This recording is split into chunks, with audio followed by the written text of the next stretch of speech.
Dallas Mavericks versus the OKC Thunder. I think this series is going to be very entertaining. It hasn't gotten a lot of attention yet, but I think it'll be a pretty good series when you look at the matchups on both sides. I have looked up some of the old games they played this year to see if there's any trends. One thing I've noticed is that both teams played each other 4 times, and the Thunder were 3-1 against the Mavericks. You would think that because of that record that this is a bad matchup for the Mavericks, but that record is very deceptive simply because Luka and Kyrie only got to play one game together versus the Thunder. And in that game against the Thunder, they did play together. They were unstoppable. They dominated the Thunder and won by a huge margin. I think it was like 25, 30 points, something like that. So that was only one game they got to play together, and they were able to beat the Thunder pretty badly. The other games, they never got to play together this year due to injuries and stuff and other stuff, I'm assuming. But yeah, injuries mainly didn't allow them to play together in the previous matchups with the Thunder. But they would play the Thunder individually, and they would put up great numbers without playing with each other. They had great games. So that's a positive if you're a Mavericks fan, that the Thunder have had no success in stopping either Kyrie or Luka this year. They've had great games whenever they played against the Thunder. So that's definitely a positive. I'm trying to see if there's anything else that really stood out to me about this. I would say Shea has had great games against the Mavericks, so the Mavericks can't stop him either. But he's only one guy. When I look at Chet Holmgren, his games against the Mavericks were solid, but they weren't great. They weren't special, but just solid. I think in this upcoming series, they're going to need a lot more from Chet against the Mavericks. I definitely believe that. I think he's going to have to be an 18 to 20 point scorer, 10, 12 rebound guy against them if they're going to win this series. Now, that's better said than to actually be done, to be honest, because Chet is a rookie. He's had a really good rookie year. He'll be the runner-up to rookie of the year. He's not going to win it, but to expect a rookie to dominate a series is asking for a lot, I believe. It's very rare a rookie puts up a great series during the playoffs or is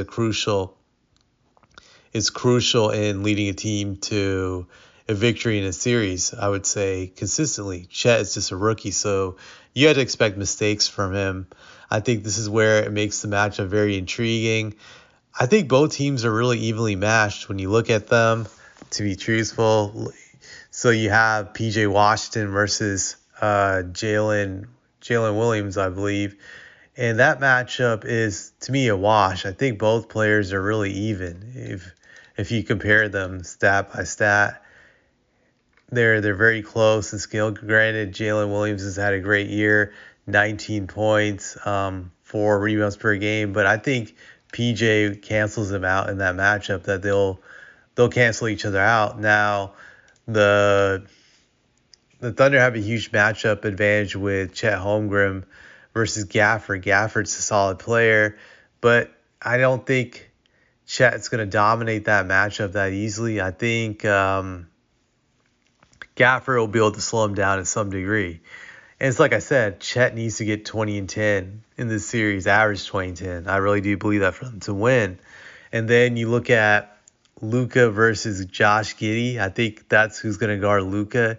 I expect Josh Giddey to light him up, to be honest. I also expect Kyrie to light up Dort.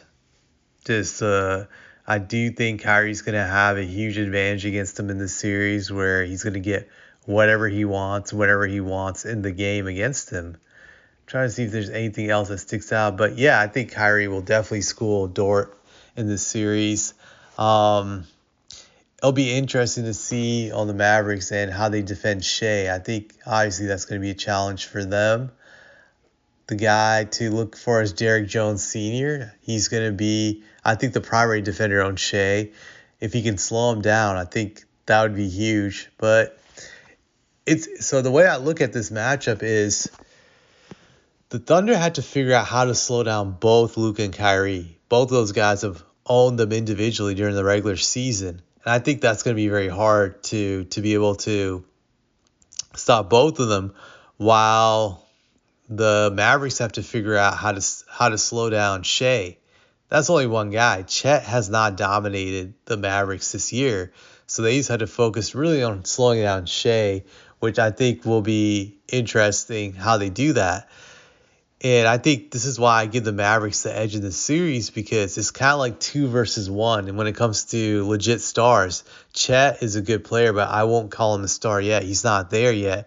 Jalen Williams is a good young player, but I still don't believe he's a star yet. So I think you're going to need great production from Chet, because I do think Washington will be able to contain Jalen Williams. So then it comes down to Shea versus Luka and Kyrie. So I think this is going to be difficult. I definitely think it's going to be a difficult matchup for the Thunder. And since I'm trying to contain both of those guys, this is why I'm going to pick the Mavericks over the Thunder in 6. I think those two are going to overpower Shea, and that's going to be really the deciding factor in the series. I think both these teams are very evenly matched when you factor in just their rosters. So it'll definitely be interesting just to see the adjustments. But I have Mavericks in 6 games. I also think the Mavericks have more experience with Luka and Kyrie going on deep playoff runs in the past, and I think that's going to help them in the series where Shea doesn't really have much playoff experience. Chet has no playoff experience. And I believe a lot of these guys on the Thunder don't have any playoff experience besides that round they just played. So I think that's going to give the Mavericks the mental edge in this series. So I'm just going to repeat again. Mavericks in 6 games versus the Thunder.